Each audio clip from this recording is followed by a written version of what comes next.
Good morning students. आज हम लोग स्टार्ट करेंगे क्लास 10th के मैथ का पहला चैप्टर और पहला लेक्चर, जिसमें से पिछले लेक्चर में हमने डिस्कस किया था आपको मैथ के सिलेबस के बारे में। और उस सिलेबस में सबसे पहला चैप्टर है आपका रियल नंबर, मतलब वास्तविक संख्या। वास्तविक संख्या को स्टार्ट करने से पहले आप एक बात हमेशा अपने ध्यान में रखें। पहले तो आप ये ध्यान में रखें कि मैथ है क्या, मैथ हम लोग पढ़ते क्यों हैं, जिसको हम लोगों ने सिलेबस में डिस्कस किया था। ओके, नेक्स्ट आज आपको सबसे पहले जानना है कि इसमें आपका मार्किंग स्कीम कैसा होगा। तो आप जानते हैं कि आपका 100 नंबर का मैथ पूछा जाएगा, जिसमें से मैथ कितना नंबर का है, 100 नंबर का, जिसमें से 50 नंबर होगा आपका ऑब्जेक्टिव और आपका जो 50 नंबर हो गया ये होगा सब्जेक्टिव। तो होता क्या है, बच्चों के अंदर एक ये बना रहता है कि हमसे ऑब्जेक्टिव 50 बनेगा कि नहीं बनेगा, वो कहाँ से आएगा। सर सबसे पहले आप ये जान लें, यदि आप लेक्चर को लाइन टू लाइन देखते हैं, यदि आप जो कॉपी में नोट्स बनाते हैं, अगर आप उसे लाइन टू लाइन समझते हैं, तो मेरा वादा नहीं है मैथ में मेरा चैलेंज है, अगर 50 में से एक ऑब्जेक्टिव भी आउट ऑफ सिलेबस हुआ या आपके लेक्चर से बाहर हुआ, इस 50 सब्जेक्टिव में से अगर एक क्वेश्चन भी, सर एक क्वेश्चन, आधा क्वेश्चन की हम जिम्मेवारी लेते हैं अपने ऊपर, अगर एक क्वेश्चन भी ऊपर नीचे होता है तो फिर प्रॉमिस है कि ऐसा कभी हो ही नहीं सकता। आप इस चीज़ को अच्छे से, सिर्फ आपको एक ही काम करनी है, आपने जो नोट्स बनाया है या बना रहे हो, लाइन टू लाइन उसका स्टडी आपको करनी है बस। और एक काम, एनसीईआरटी बुक्स को लाइन टू लाइन बनाना है। सबसे पहली बात, मैथ में बच्चे क्या करते हैं कि वो सिर्फ सवाल को बना लिए एक तरफ से, नया सवाल उससे नहीं बन पा रहा है। उसके पीछे एक रीज़न ये कि आप मैथ को जानते नहीं हैं। मैथ के अंदर जो बारीकी है, मैथ के अंदर जो एक माइन्यूट चीज़ें हैं, आप उसको पकड़ नहीं पा रहे हैं। तो सबसे पहली बात ये होनी चाहिए आपके सामने कि मैथ के थ्योरी को पहले आप समझिए। यदि आप मैथ के थ्योरी को समझ जाते हैं तो आपसे एक भी ना तो ऑब्जेक्टिव छूटने वाला है, ना ही आपके कॉपी से बाहर जाने वाला है, और ना ही इस 50 सब्जेक्टिव में से ना ही एक भी सब्जेक्टिव और आपकी कॉपी से बाहर जाने वाला है। और ऐसा कदापि हो ही नहीं सकता, ये मेरा चैलेंज है आपके सामने। ओके, तीसरी बात कि ये जो 100 नंबर का मैथ आपसे पूछा जाने वाला है, तो आपसे मेरा निवेदन है, ये मेरा निवेदन है आपसे कि आप मैथ में, होता है कुछ बच्चे बोलते हैं कि हमको 90 नंबर चाहिए, हमको 90 से 95 के बीच आ जाए तो हम खुश हो जाएंगे, कुछ 95 से 98 आ जाए खुश हो जाएंगे, कुछ 100 में 100 आ जाए खुश हो जाएंगे। सर मेरा आपसे ये रिक्वेस्ट है कि आप 90, 95, 92, 98, 99 ये मत सोचिए। यदि आप 100 में 100 नंबर हम आपको पढ़ाते हैं तो हम भी आपसे एस्पेक्ट्स करते हैं, हम भी ऐसा मानते हैं कि आपको 100 में 100 नंबर आना चाहिए। क्यों? क्योंकि मैथ आपको आनंद सर पढ़ा रहे हैं।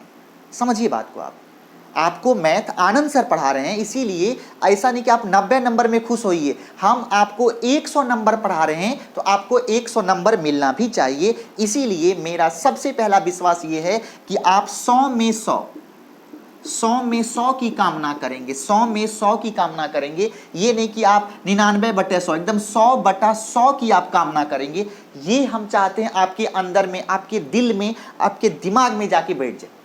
ओके, और यदि आप, जब हम लोग मैथ पढ़ाना स्टार्ट कर ही दिए हैं, तो हम चाहते हैं कि आपके अंदर एक कॉन्फिडेंस आए, ताकि मैथ में 100 में 100, साइंस में 100 में 100, उसके बाद जो बाकी सब्जेक्ट्स है उसमें बहुत ही अच्छे नंबर। और इन अच्छे नंबर्स लाने का मेरा मेन मकसद ये है कि आप 10th पास करो, 10th फर्स्ट डिवीज़न करो, 10th में अच्छे नंबर लाओ। सर ये आम बात है, यदि आपको हम पढ़ाते हैं तो 10th में अच्छे नंबर लाना, 10th में फर्स्ट डिवीज़न करना, 10th में बढ़िया मार्क्स लाना, ये आम बात है। मेरा 2 मकसद है, मात्र 2 मकसद है, मात्र, ना तो फर्स्ट डिवीज़न करना, ना तो आपको अच्छे नंबर से पास करना, ना तो और कुछ, ना तो और कुछ, ना तो और कुछ, ना तो और कुछ नहीं। मेरा आपके सामने केवल 2 मकसद है पढ़ाने का। एक मकसद है आपके अंदर डीप नॉलेज हो, पहला मकसद है डीप नॉलेज हो, आपके अंदर डीप नॉलेज हो। और मेरे पढ़ाने का दूसरा मकसद है आप फर्स्ट डिवीज़न करें, बहुत अच्छा करें, जिला में टॉप करें, घर में टॉप करें, द्वार पे टॉप करें। ये सब मेरे मन में नहीं है। मेरे मन में है बिहार बोर्ड में टॉप 5 में आप जाइए, टॉप 10 भी नहीं, टॉप 5। मेरे मन में यही 2 बातें बैठी रहती है, टॉप 5। सर ये जो डीप नॉलेज है, ये आपको आगे के क्लास में मदद करती है। यदि आप इंजीनियरिंग के बैकग्राउंड में जाते हैं या आप मेडिकल बैकग्राउंड में जाते हैं या आप अनदर किसी क्षेत्र में जाते हैं, तो ये तो आपको हेल्प करेगा आगे के क्षेत्र में जाने में। और नीचे वाला जो है ये आपकी गरिमा को साबित करता है, आपके अंदर पोटेंशियल को बताता है, आपके अंदर की क्रिएटिविटी को बताता है, आपके अंदर जो आत्मीय ताकत है जिसको हम लोग आत्मविश्वास कहते हैं, आत्मबल कहते हैं, उस चीज को ये बताता है। और अगर आप इस लेवल में पहुंचते हैं तो हम ऐसा उम्मीद लगा के बैठे हुए हैं, यदि समाज का एक बच्चा अच्छा करता है तो उसको देख करके सैकड़ों अच्छा करे या ना करे अच्छा करने के रास्ते पे चल देता है। अच्छा करे या ना करे उस अच्छा करने के रास्ते पर चल देता है। इसीलिए हम चाहते हैं आप इस गरिमा को आप इस गरिमा को बनाएं, ताकि इस गरिमा के रास्ते पर हजारों बच्चे हमारे समाज के चल पड़ें, ताकि हर समाज अच्छा हो जाए, ताकि हर समाज अच्छा हो जाए, अपने आप अच्छा हो जाएगा। सर वो प्रधानमंत्री का स्वच्छता योजना चले न चले, राशन कार्ड योजना चले न चले, और कोई 5 किलो अनाज वाला योजना चले न चले, फ्री 500 रुपया का अकाउंट में देने वाला योजना चले न चले, सर यदि आप अच्छा करते हो ना, यदि आप अच्छा कर जाते हो तो समाज का हर घर, समाज का हर बच्चा, और वही बच्चा आगे चल के नए समाज का निर्माण करेगा और वो नया समाज खुद ब खुद अच्छा हो जाएगा। जैसे एक दिन हम ऐसा सोच रहे थे कि मान लीजिए प्रधानमंत्री स्वच्छता योजना चल रहा है, अगर प्रधानमंत्री स्वच्छता योजना नहीं चला करके उसके पीछे इतने करोड़ रुपया खर्चा नहीं करके एक चीज सिखा देते हर घर के बच्चे को, एक चीज कि सर मतलब हमारे प्यारे बच्चे, आपको सुबह उठ के एक काम करनी है, मात्र एक काम करनी है, आप झाड़ू उठाइए, आगे में जितना दूर आपका घर है अपने घर के सामने सड़क गली कूची जो भी है आप उसको साफ कर लो। दूसरे के सामने साफ मत करना, केवल अपने घर के सामने साफ करना। आप बताइए यदि यही चीज गांव के, शहर के, सुदूर इलाके के अगर हर एक बच्चे को, हर एक पेरेंट्स को अगर ये चीज उसके दिमाग में सेट कर दिया जाए, इतना करोड़ जो स्वच्छता अभियान के बदले में खर्च किया गया है उसके नाम पर, तो एक दिन में सर एक आदमी को अपने घर के आगे झाड़ू देने में हमको लगता है कि 1 मिनट से अधिक नहीं लगेगा। मतलब अगर ये पूरा भारत इस चीज को सीख जाए, 1 मिनट में पूरा भारत स्वच्छ हो जाएगा। आप क्यों इतना दिन से इतना महात्मा गांधी स्वच्छता योजना, महात्मा गांधी ये योजना, महात्मा गांधी वो योजना। सर सबसे पहली बात होती है कि आप कार्यक्रम कम बनाओ, उस कार्यक्रम को जनता के बीच, लोगों के बीच इम्प्लीमेंट करवाओ। वही इम्प्लीमेंट करने के लिए आज हम लोग स्टार्ट कर रहे हैं आपका एक नया टॉपिक, एक नया सब्जेक्ट जिसका नाम है मैथ। और ये क्लास 10th का मैथ है और ये पहला चैप्टर है जिसका नाम क्या है, जिसका नाम है रियल नंबर, मतलब वास्तविक संख्या। हम कोशिश करेंगे कि मैथ को ज़्यादा हिंदी में ही यूज करें, हिंदी लैंग्वेज यूज करें, क्योंकि हमारे चैनल को शायद देखने वाले अधिकतर हिंदी भाषी ही लोग हैं। इसीलिए हम कोशिश भी करते हैं कि जो हमारे सुदूर गांव के बच्चे हैं उनको अधिक से अधिक पढ़ाया जाए। ओके, तो आज हम लोग स्टार्ट करेंगे। क्या है आपका चैप्टर? तो आपका चैप्टर है वास्तविक संख्या। आज जो आपके सामने जो चैप्टर है उस चैप्टर का नाम क्या है? तो उसका नाम है वास्तविक संख्या। तो हम लोग आज डिस्कस करेंगे वास्तविक संख्या को। देखेंगे हम लोग इसमें डिस्कस क्या करने वाले हैं। तो आप सबसे पहले एक अच्छी सी सादी कॉपी खरीदिए, उसमें आप सुंदर से आप नोट्स बनाइए और उसके बाद एनसीईआरटी के हर प्रॉब्लम को करिए। ओके, तो आज का हमारा हेडिंग है वास्तविक संख्या। वास्तविक संख्या। चलिए जरा इस चैप्टर को हम लोग जड़ से उखाड़ते हैं, जड़ से उखाड़ते हैं। पहले हम लोग 7th 8th 9th पढ़ चुके हैं, आज 10th में आए हैं। और जब हम लोग आए तो सबसे पहले हम लोग बचपन से पढ़ के आए होंगे संख्या, नंबर्स। ये संख्या क्या है, नंबर्स क्या है, संख्या क्या है, संख्या क्या है। संख्या क्या है सर? ये समझिए मैथमेटिक्स का जान है। संख्या जो है वो मैथमेटिक्स का जान है, जिसके द्वारा मैथ किसी वस्तु को गिनता है, किसी वस्तु के बारे में लिखता है, किसी चीज की किसी संख्या का निर्माण, किसी एक बड़े डिजिट अंक का निर्माण करता है। तो ये सभी चीज जो है, ये सभी चीज अर्थात ये संख्या मैथमेटिक्स का एक जान है, उसका एक गुण है। अर्थात ये जो संख्या है वो मैथ की वस्तुएं हैं। संख्या जो है मैथ, जैसे कि आप शर्ट पहनते हैं, जीन्स पहनते हैं, टोपी पहनते हैं, वगैरह वगैरह, कोट वोट शर्ट, स्वेटर वेटर एकदम ठंडी के समय में आप पहनते हैं, खुद को सजाते हैं, फेस वॉश भी करते हैं आप। उसी प्रकार ये जो संख्या है वो मैथमेटिकल मतलब गणितीय वस्तु है। ये जो संख्या है वो क्या है? वो गणितीय वस्तु है। फिर से संख्या क्या है? तो वो गणितीय वस्तु है। उसका काम क्या होता है? तो इस गणितीय वस्तु का उपयोग करके मैथ किसी वस्तु की संख्या गिनती करता है, उसको देख करके एक संख्या का निर्माण करता है। तो इन सभी काम को करने के लिए जिन वस्तु का गणित उपयोग करता है उसी वस्तु का नाम क्या है? संख्या। फिर समझिए क्या बोले, संख्या क्या है? हमने कहा संख्या जो है सर वो गणितीय वस्तु है जिसका उपयोग करके मैथ किसी वस्तु की गिनती करता है, किसी वस्तु को मापता है, उसके बारे में लिखता है, उसको बताता है, और उसी गुण को आप क्या बोलते हैं? संख्या। संख्या को हम लोग सर अलग अलग भाग में बांटे हुए, संख्या को अलग अलग भाग में बांटे हुए, बहुत सारे टुकड़ों में उसको तोड़े हुए हैं, और उन सभी टुकड़ों के बारे में आज आप सबसे पहले चर्चा करेंगे। उन सभी टुकड़ों के बारे में, उन सभी टुकड़ों के बारे में आज आप चर्चा करेंगे। तो सबसे पहले संख्या अलग अलग प्रकार का है, तो सबसे पहले आज हम लोग चर्चा करते हैं। सबसे पहला है वो है प्राकृत संख्या। प्राकृत संख्या, संख्या का जो सबसे पहला प्रकार है उसका नाम क्या है? प्राकृत संख्या। आप ये देखेंगे प्राकृत संख्या क्या है, इसी को आप बोलते हैं नेचुरल नंबर। इसी को आप बोलते हैं क्या? इसी को आप बोलते हैं नेचुरल नंबर। इसी को आपने क्या बोला? Natural number. सबसे पहले कहते हैं प्राकृत संख्या कि सर आपके पास गिनती की जितनी संख्या है, गिनती की संख्या, और गिनती शुरू कहाँ से करते हैं? 1 2 3 डॉट डॉट डॉट, ये सभी, इसको क्या बोलते हैं? गिनती की संख्या। इसको आपने क्या बोला? गिनती की संख्या। 1 2 3 4 5 6 10 12 20 50 100 लाख करोड़, मतलब आगे अनंत तक, इसको आपने क्या बोला? गिनती की संख्या। और इसी गिनती की संख्या क्या बोलते हैं आप? प्राकृत संख्या। दूसरा, इसके बाद आता है पूर्ण संख्या। इसके बाद कौन आ गया? पूर्ण संख्या। इसको बोलते हैं होल नंबर। इसको आपने क्या बोला? इसको आपने क्या बोला? इसे बोला आपने होल नंबर। ये होल नंबर क्या है? जैसे गिनती की संख्या में आप सोच के देखना, गिनती की संख्या में मान लो 1 से लेकर के 9 तक लिख दिए, अब क्या लिखना है? 10। 10 कैसे लिखाएगा? जब 1 पर 0 आएगा।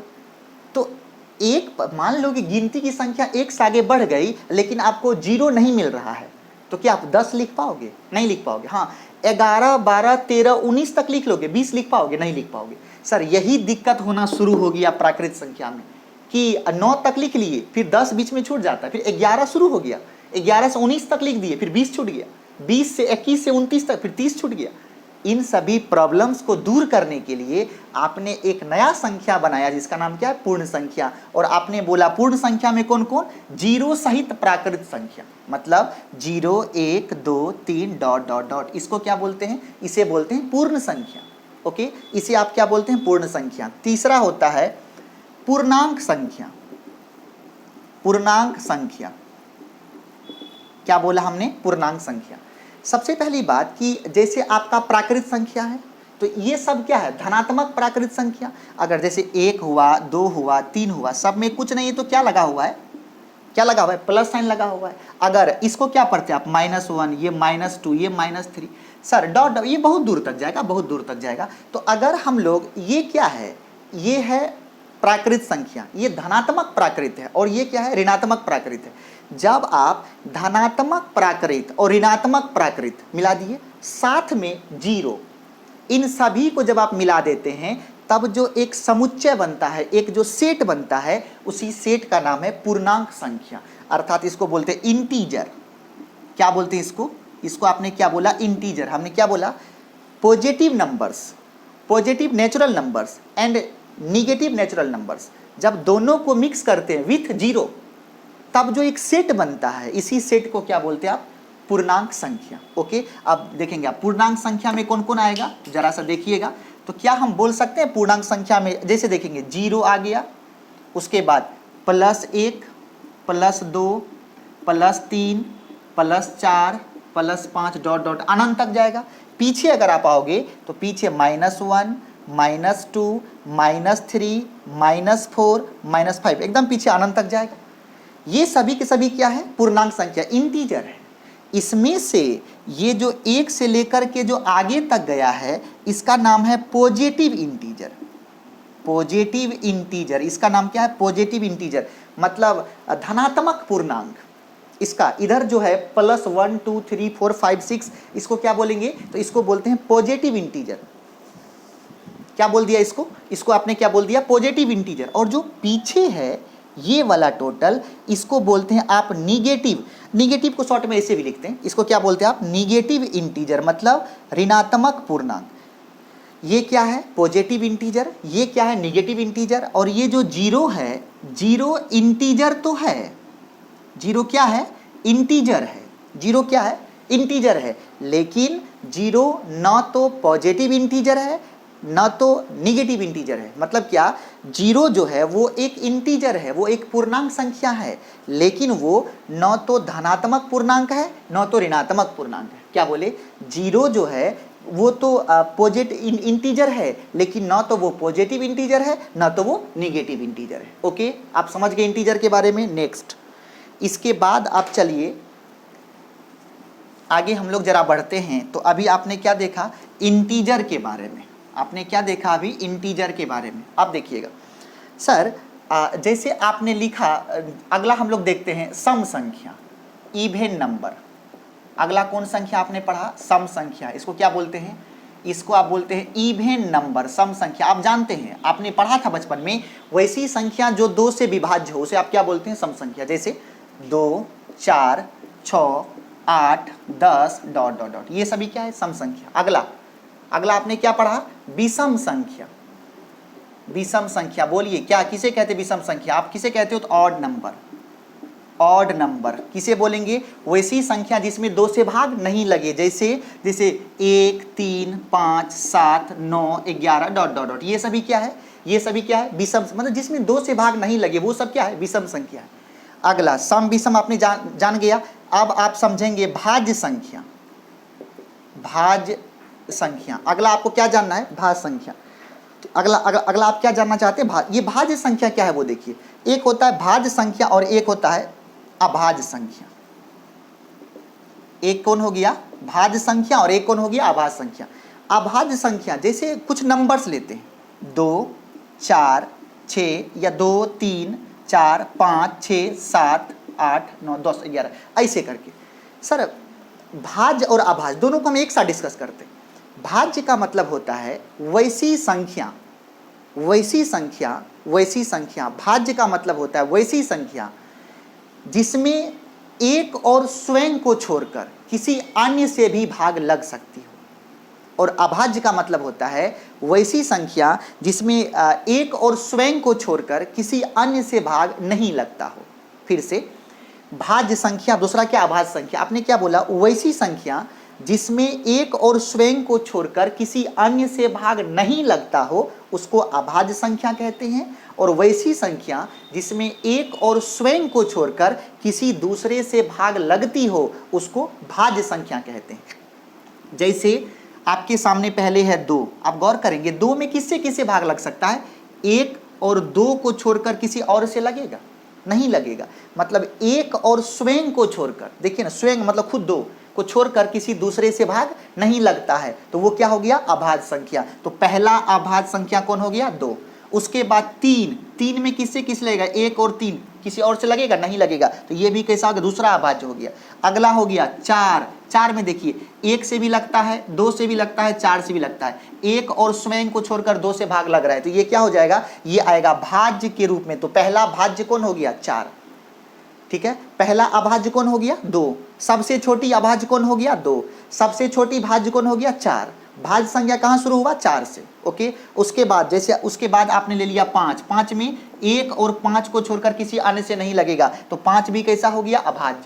7 भी कैसा हो गया? अभाज्य। फिर 8 भाज्य, 9 भाज्य, 10 भाज्य, 11, फिर 11 क्या हो गया? अभाज्य। क्या आपको दिख रहा है? नीचे हमको चेक करने दीजिए। आपको दिख रहा है? आपको दिख रहा है सर? आपको दिख रहा है 11 भी क्या है? अभाज्य संख्या है। हम उम्मीद करते हैं कि आप समझ चुके हैं। सर देखिए ना, 4 के बाद 6 हो गया भाज्य संख्या, आपका 7 अभाज्य है, 8 हो गया भाज्य संख्या, 9 हो गया भाज्य संख्या। देखिए ना, 1 और 9 को छोड़कर 3 से भी लगता है, ठीक है, तो ये भी कैसा हो गया, भाज्य संख्या। तो आपने क्या देखा, भाज्य किसे कहते हैं और अभाज्य किसे कहते हैं, कंप्लीट। तो यहाँ पे आपने डिस्कस किया भाज्य क्या है, अभाज्य क्या है। ओके, अब देखेंगे भिन्न संख्या।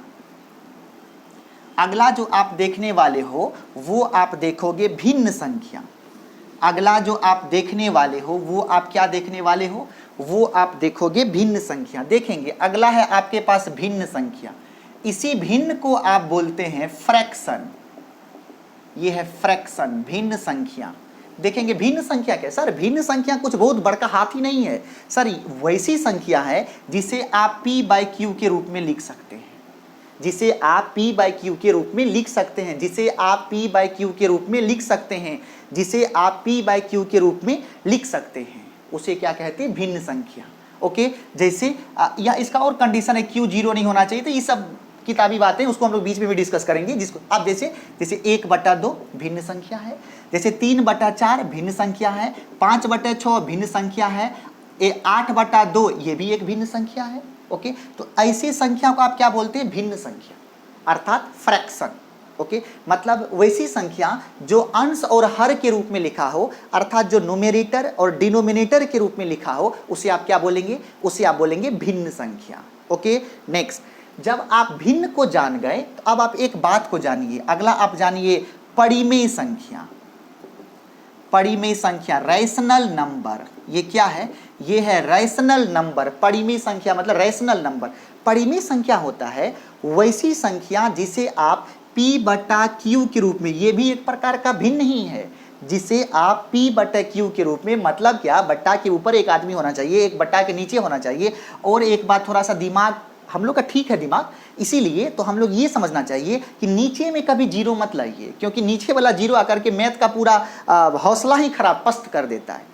ठीक है, अर्थात उसको अनडिफाइंड कर देता है, उसको अपरिभाषित कर देता है। इसीलिए नीचे थोड़ा सा ध्यान रखिएगा, बट्टा के नीचे वो बहुत गलत जगह है, थोड़ा सा डेंजर पोर्शन है ये वाला। तो क्यू जो है नीचे में जीरो मत आने दीजिएगा, इतना तो आप ख्याल रख ही सकते हैं। तो ऐसी जो भी संख्या लिखी जाएंगी उसे आप क्या बोलेंगे, परिमेय संख्या। जैसे 1/2, 3/4, 5/6, 6/8, 9/11, ये सभी क्या है, परिमेय संख्या।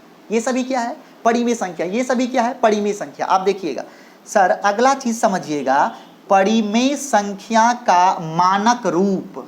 परिमेय संख्या का मानक रूप अर्थात standard form of rational number. परिमेय संख्या का मानक रूप मतलब standard form of rational number. Rational number का जो मानक रूप है वो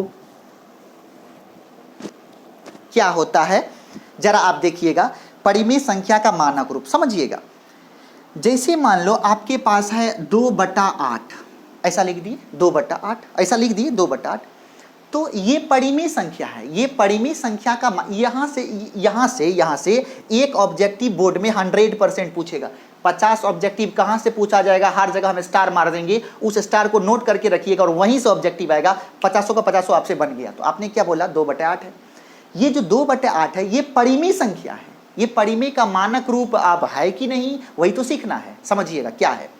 सबसे पहली बात कहा कि कोई भी परिमेय संख्या अपने मानक रूप में तब होता है जब उसका अंश और हर का एक के अलावा और कोई दूसरा गुणनखंड ना हो। दिमाग में सेट कीजिए, दिमाग में मेरी बात को। क्या बोला आपने, परिमेय संख्या का मानक रूप का मतलब होता है कि वैसी परिमेय संख्या जिसके अंश और हर का एक के अलावा और कोई गुणनखंड ना हो। इसको हिंदी में समझिए, छोड़िए उस सब बात को। उसका मतलब होता है सर, अंश और हर कट उठ सकता है क्या, और छोटा हो सकता है क्या। अगर सबसे छोटा कर दिए मतलब अब नहीं कट रहा है सर, वही मानक रूप है सर। हिंदी में समझिए, वही क्या है, मानक रूप। सर 2 एकम 2 का 2 चौके 8 नहीं हो गया, तो क्या निकल गया, 1/4। क्या अब ये कटेगा, नहीं कटेगा। तो यही क्या है, मानक रूप। सर ये परिमेय है, ये भी परिमेय है, लेकिन ये बिना मानक रूप का है और ये मानक रूप के साथ है।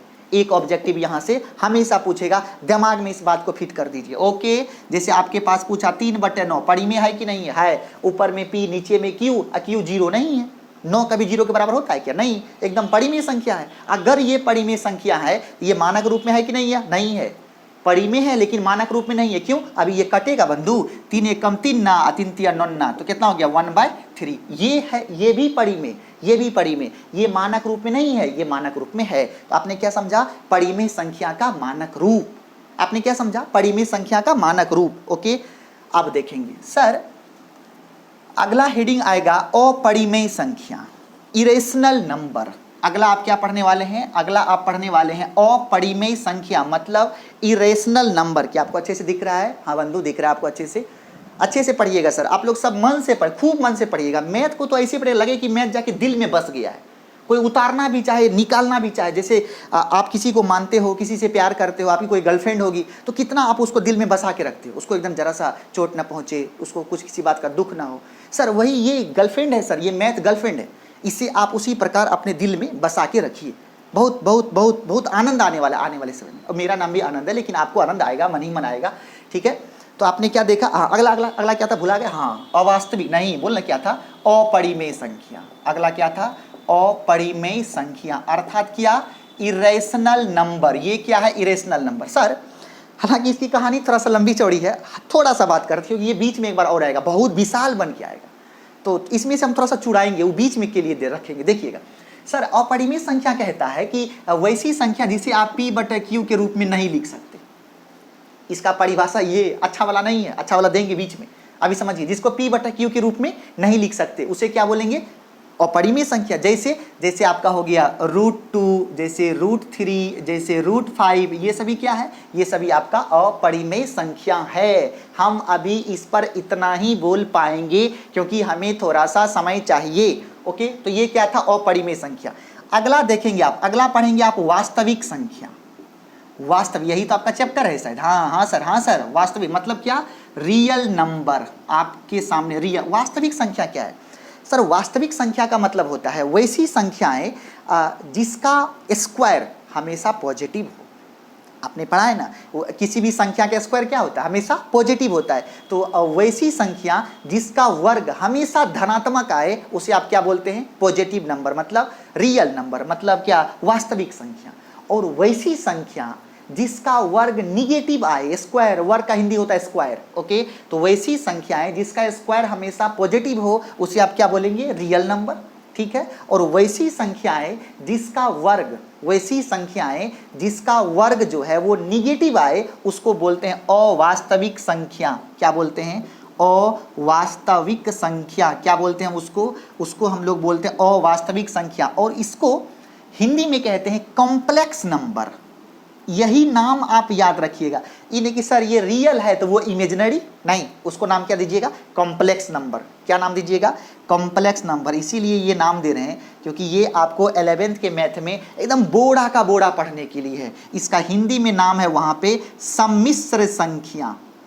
सम्मिश्र संख्या। अगर आपको हम 11th में मैथ पढ़ाए तो मजा आ जाएगा। आप पक्का हम 11th का मैथ पढ़ा रहे हैं आपको, तो ये क्या है? कॉम्प्लेक्स नंबर मतलब सम्मिश्र संख्या, उसका नाम है 11th के चैप्टर में।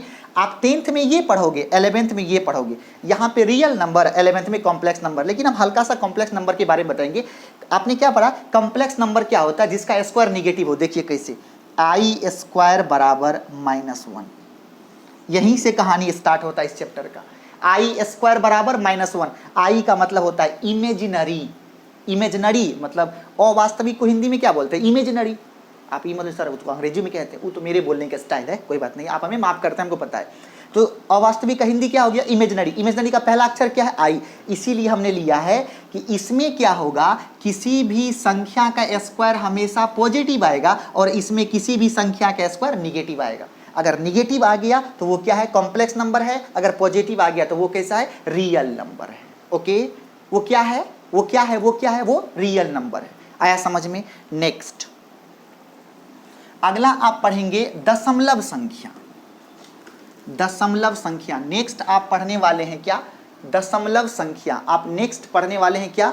तो आप पढ़ने वाले हैं दशमलव संख्या। तो अगला हेडिंग आप देंगे, इसमें आप लिखेंगे दशमलव संख्या, अर्थात इसको हिंदी में क्या बोलते हैं आप? डेसिमल। आप इसे क्या बोलते हैं हिंदी में? डेसिमल। तो हम लोग अब किसके बारे में जानने वाले हैं? डेसिमल। ये बहुत इंपॉर्टेंट चीज पे है। डेसिमल, ये बहुत इंपॉर्टेंट पॉइंट है हम लोगों के दृष्टिकोण से, बहुत इम्पोर्टेंट है हम लोगों के दृष्टिकोण से। किसके बारे में जानना? तो इस चीज़ के बारे में जानना बहुत इम्पोर्टेंट है हम लोगों के लिए। किसके बारे में जानना? तो डेसिमल के बारे में जानना। तो अब आइए हम लोग जानते हैं डेसिमल के बारे में। डेसिमल क्या है? डेसिमल का हिंदी क्या है? दशमलव। देखिए, जैसे आपने लिखा 1/2, तो ये क्या आ गया? 0.5 आ गया। अच्छे से समझिए क्या आ गया? 0.5। जैसे हमने लिया 1/3, तो ये क्या आ गया? 0.33333333 ऐसे करके जाएगा। ठीक है, अब गौर करिए कि ऊपर में जो लिखा हुआ है 1/2, इसका दशमलव पूरा कट गया। इसका जो दशमलव है वो पूरा कट गया, लेकिन इसका जो दशमलव है वो पूरा नहीं कटा, अनंत तक जा रहा है। तो वैसा दशमलव जो पूरा कट जाए, वैसा दशमलव जो पूरा कट जाए, उसका नाम है शांत दशमलव। क्या नाम है? शांत दशमलव। जो पूरा नहीं कटता है उसका नाम है अशांत दशमलव। क्या बोले? अशांत दशमलव। फिर समझिए, जो पूरा कट जाए उसका नाम क्या है? शांत दशमलव। जैसे 0.625, आप देखिए क्या दशमलव के बाद ये पूरा कट गया?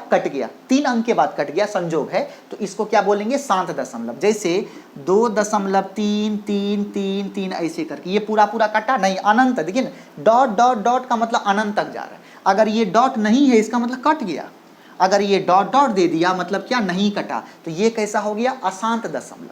ठीक है, दशमलव कितने प्रकार का? 2 प्रकार का। एक हो गया शांत दशमलव और एक हो गया अशांत दशमलव। अब गौर कीजिएगा, अशांत दशमलव में भी थोड़ा सा कहानी को और आगे बढ़ाते हैं। जैसे 1.256, ये कैसा है? शांत दशमलव। आगे देखिए, आप अच्छे से देखिएगा। जैसे 1.3131313131 ... सर क्या हुआ? ये इसमें क्या हो रहा है? ये शांत है कि अशांत है? ये अशांत है। ऊपर वाला शांत है, नीचे वाला अशांत है। ऊपर वाला क्या है? शांत है, और नीचे वाला क्या? अशांत है। उसके नीचे देखिए 1.01010111011101111000। सर ये शांत है और ये दोनों अशांत है। देखिएगा सर, ये शांत है क्योंकि दशमलव के बाद पूरा कट गया है, मतलब आगे अनंत तक नहीं जा रहा है, तो ये कैसा है? ये शांत है। लेकिन ये दोनों नीचे वाला क्या है? ये दोनों नीचे वाला क्या है? तो ये दोनों नीचे वाला जो है ये दोनों अशांत है। ये जो है ऊपर वाला ये शांत है, लेकिन ये दोनों क्या है? अशांत है।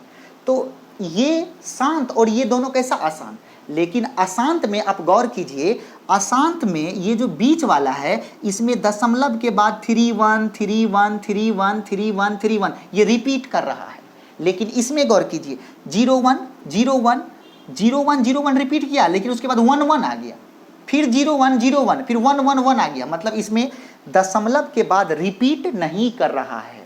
इसीलिए सर ये दोनों अशांत है, लेकिन अशांत में ये आवर्ती है। आवर्ती का मतलब जो दशमलव के बाद रिपीट करता है उसे आप बोलते हैं आवर्ती। क्या बोले? जो दशमलव के बाद रिपीट करता है उसे आप क्या बोलते हैं? आवर्ती। और जो दशमलव के बाद रिपीट नहीं करता है उसका नाम है अनावर्ती। तो ये क्या है? ये है शांत दशमलव।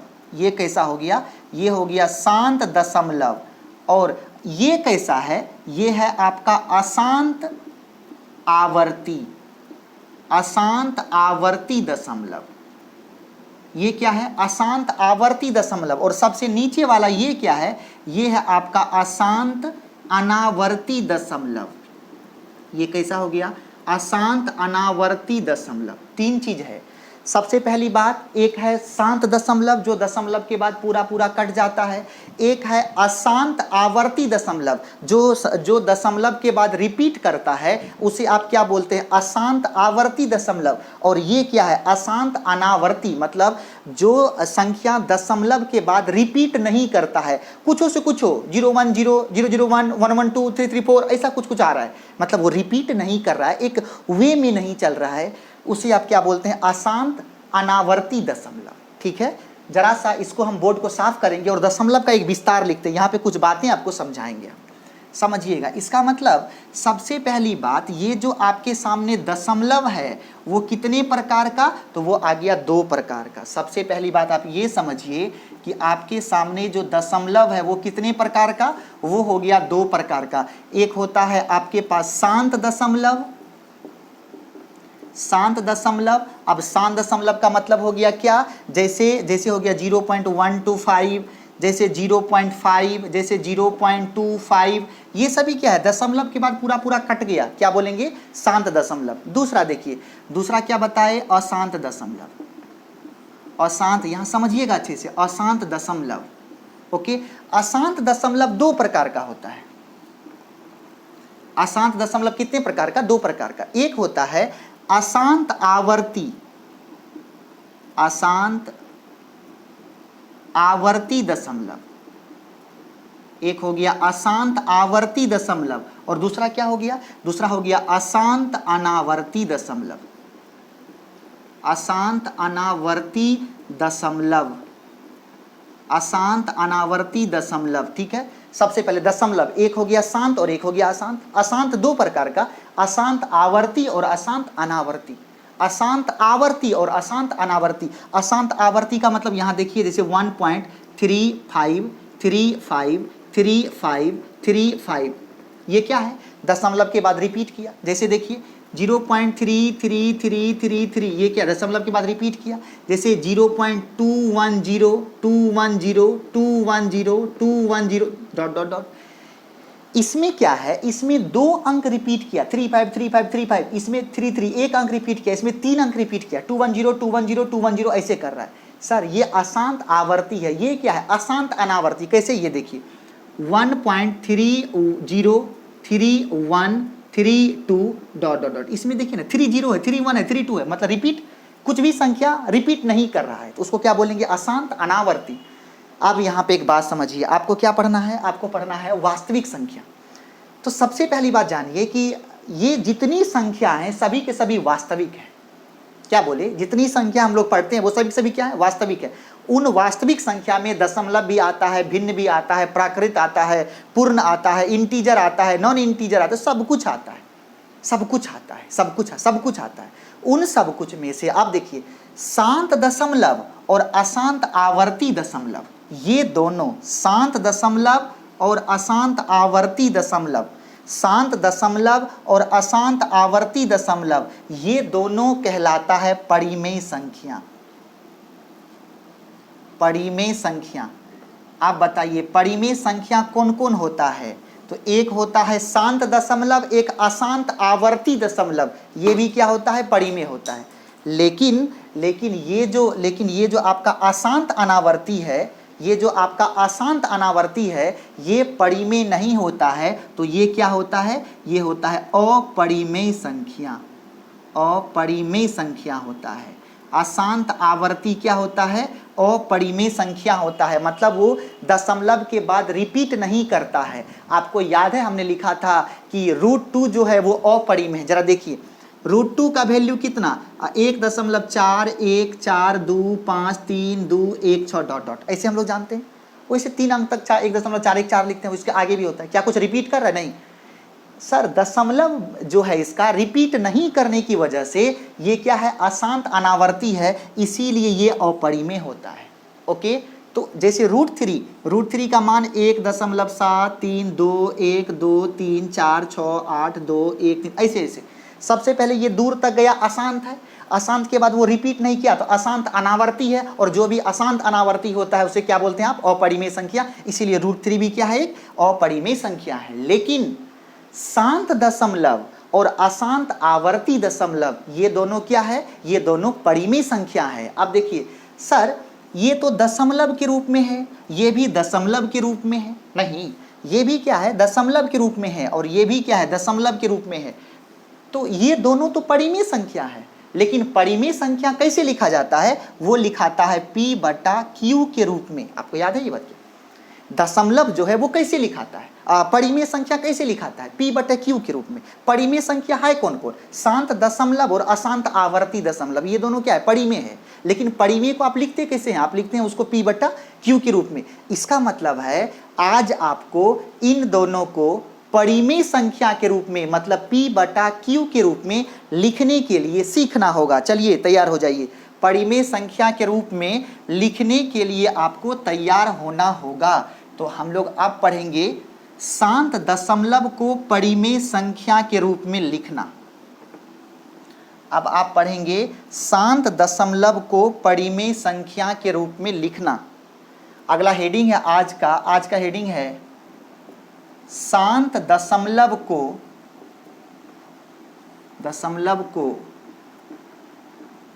परिमेय के रूप में लिखना।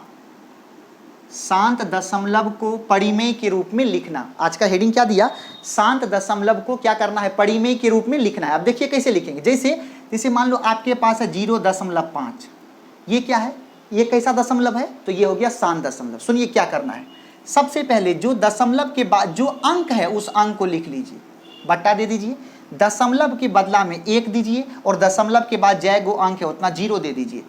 ये हो गया परिमेय संख्या, लेकिन इसको मानक रूप में लिखिए। 5 एकम 5, 5 दूना 10, ये हो गया 1/2 लिखा गया। सवाल नंबर 1। सवाल नंबर 2, जैसे 1.5, सबसे पहले दशमलव उशल्व को छोड़ के अंक पकड़ लो, कितना हो गया? 15। दशमलव के बदला में नीचे 1, जय गो अंक है, दशमलव के बाद क्या गो अंक है? 1 अंक है तो 1 0। सही है, ये परिमेय संख्या रूप में लिखा गया। इसको जरा आप मानक रूप में लिखिए। मानक रूप में कैसे लिखेंगे? 3 5 15, 2 5 10, हो गया 3/2। ये सब आप खूब जानते हैं, ठीक है। मतलब क्या है? ये है शांत दशमलव को परिमेय के रूप में लिखना। अब हेडिंग देखिए अगला। अब हम लोग पढ़ेंगे शांत दशमलव को तो पढ़ लिए, अब किसको पढ़िएगा? अशांत दशमलव को। चलिए पढ़ते हैं। अब आप दूसरा हेडिंग दीजिए मेरे सामने हेडिंग दीजिए अशांत दशमलव को परिमेय संख्या के रूप में लिखना। परिमेय का मतलब क्या होता है? परिमेय का मतलब हो गया P बटा Q के रूप में लिखना। ओके, देखिए हम लोग कैसे लिखेंगे P बटा Q के रूप में। हम लोग कैसे लिखेंगे जरा इस बात को आप समझिएगा कि P बटा Q के रूप में कैसे लिखेंगे। आइए जरा एक संख्या पकड़ते हैं, समझिएगा। जैसे आपके पास है 0.3333333, ये क्या हो गया? ये कैसा है? अशांत दशमलव। लेकिन अशांत दशमलव कौन सा परिमेय होता है? अशांत आवर्ती या अशांत अनावर्ती? तो आपने क्या पढ़ा? अशांत आवर्ती। और अशांत अनावर्ती क्या होता है? अपरिमेय। और अशांत आवर्ती क्या होता है? परिमेय। ये देखिए रिपीट कर रहा है सर, ये दूर तक जाएगा, ये दूर तक जाएगा, तो ये क्या है? अशांत। ये क्या है? अशांत आवर्ती है। और इसको शॉर्ट में लिखने का तरीका है 0.3 लिख दिए। जो संख्या 1 गो रिपीट करेगा तो 1 संख्या पर बार देंगे, 2 गो रिपीट करेगा तो 2 गो पर देंगे। तो यहाँ पे केवल 3 रिपीट कर रहा है तो 3 पर बार दे देंगे। लिख दिए। इसको पढ़ते हैं रेकडिंग, इसको पढ़ते हैं बार, इसको पढ़ते हैं डैश, ऐसा लिख दिए। मतलब क्या? अशांत आवर्ती को ये लिखने का तरीका है। Okay, next. अब जरा ऐसे देखिए आप 1.2121 ये पहला था, ये दूसरा है 212121 डॉट डॉट डॉट। ये देखिए क्या है? सबसे पहले डॉट डॉट गया है तो अशांत है। 212121 रिपीट किया है तो अशांत आवर्ती है। और हमने बोला था अशांत आवर्ती भी परिमेय संख्या होता है। तो परिमेय के रूप में लिखेंगे, पहले इसको सीखते हैं। देखिए अब सबसे पहले आपको ये समझना पड़ेगा सर कि कोई भी संख्या रिपीट दशमलव के पहले नहीं करता है, दशमलव के बाद ही करता है।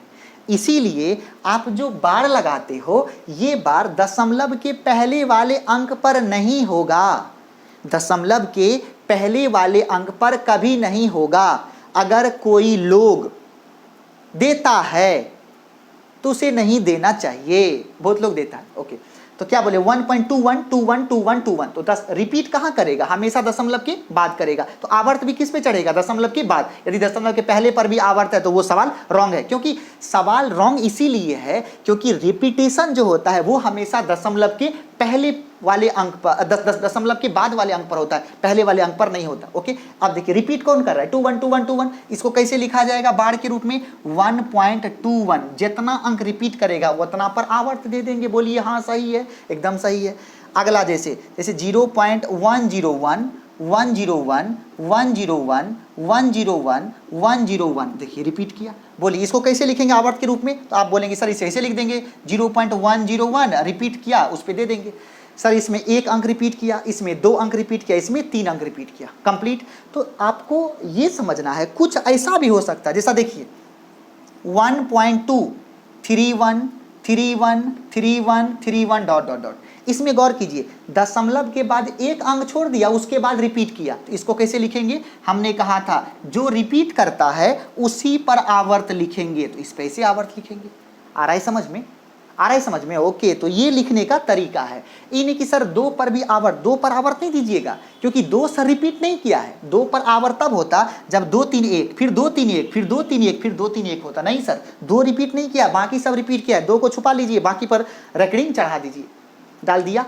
अब आपको सीखना है इसी, ये जो रेकरिंग है, ये जो बार है, इसको परिमेय के रूप में P/Q के रूप में कैसे लिखें, इसको परिमेय के रूप में कैसे लिखें, इसको परिमेय के रूप में कैसे लिखें, इसको परिमेय के रूप में कैसे लिखें। आपके सामने ये आज मोटो है कि ऐसी संख्या को परिमेय के रूप में कैसे लिखें। ओके, तो जरा सा मिटाइए। अब आप हेडिंग दीजिए कि अशांत आवर्ती दशमलव को परिमेय के रूप में कैसे लिखा जाता है। कंप्लीट।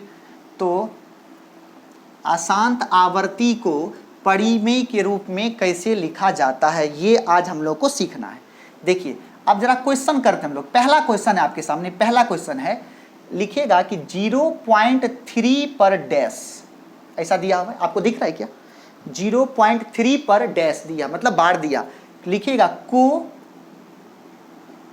परिमेय, परिमेय मतलब क्या? P/Q के रूप में लिखें, के रूप में लिखें। आइए, ऐसा सवाल दे दिया।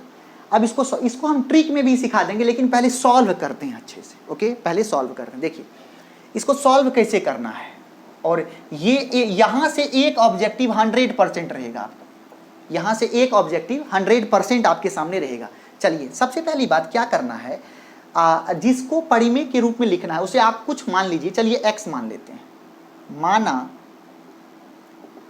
x बराबर 0.3 पर डैश दे दी। दूसरा स्टेप में क्या करिएगा, ये जो आवर्त है, मतलब जो डैश है, उस डैश को आप उतार दीजिए।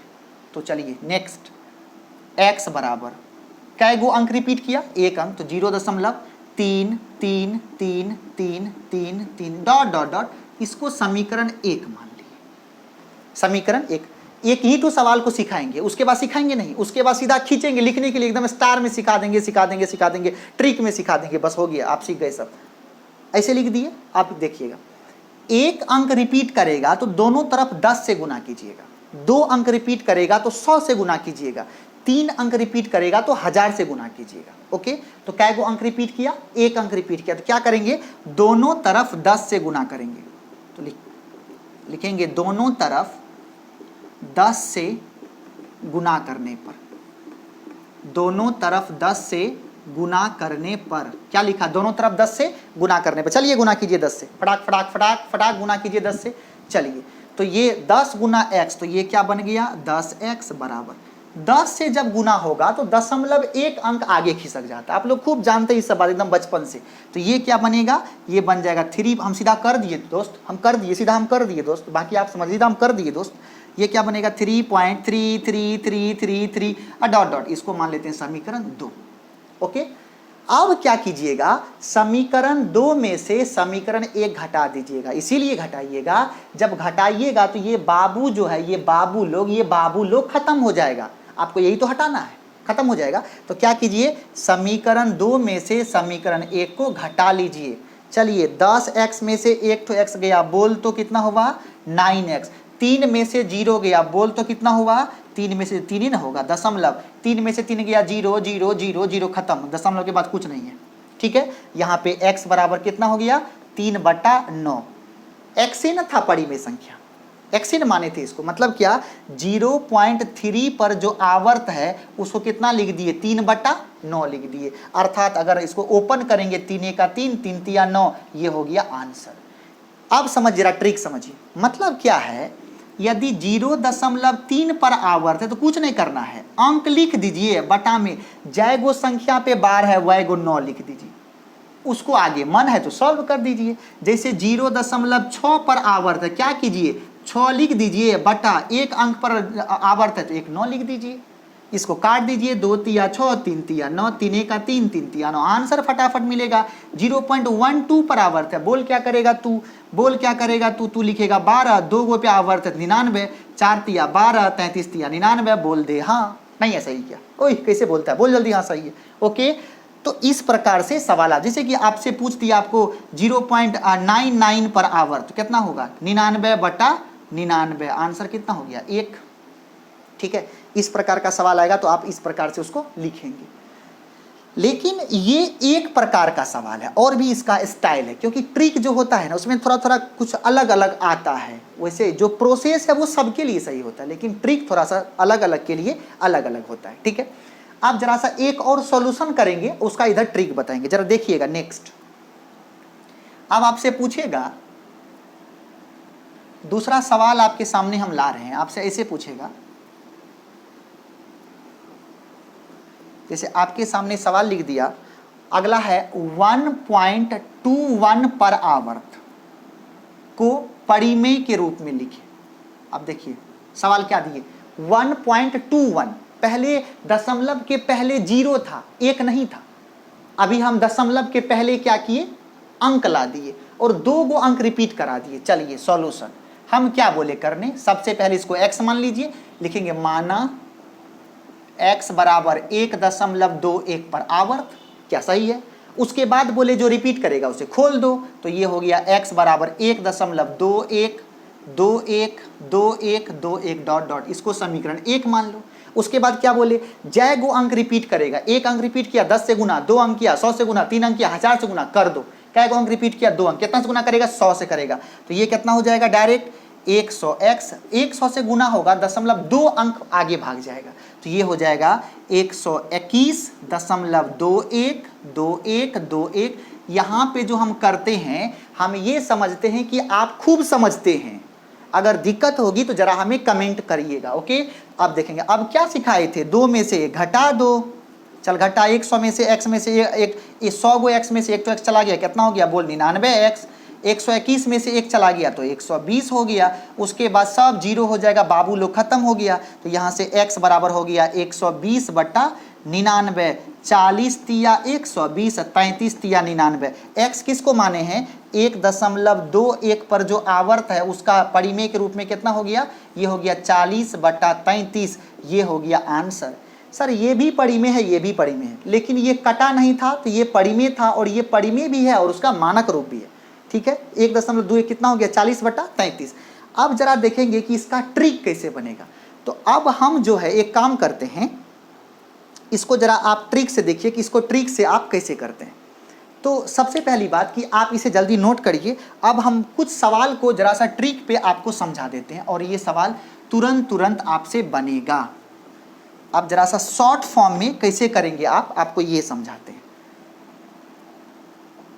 शॉर्ट ट्रिक में कैसे करेंगे समझिएगा। पहला सवाल ऐसा आएगा, दशमलव के पहले अंक नहीं है और दशमलव के बाद जैसे 0.7 के पावर 12 है, क्या बताए थे, अंक लिख लीजिए, जय गो अंक पर आवर्त है वह गो 9 लिख दीजिए।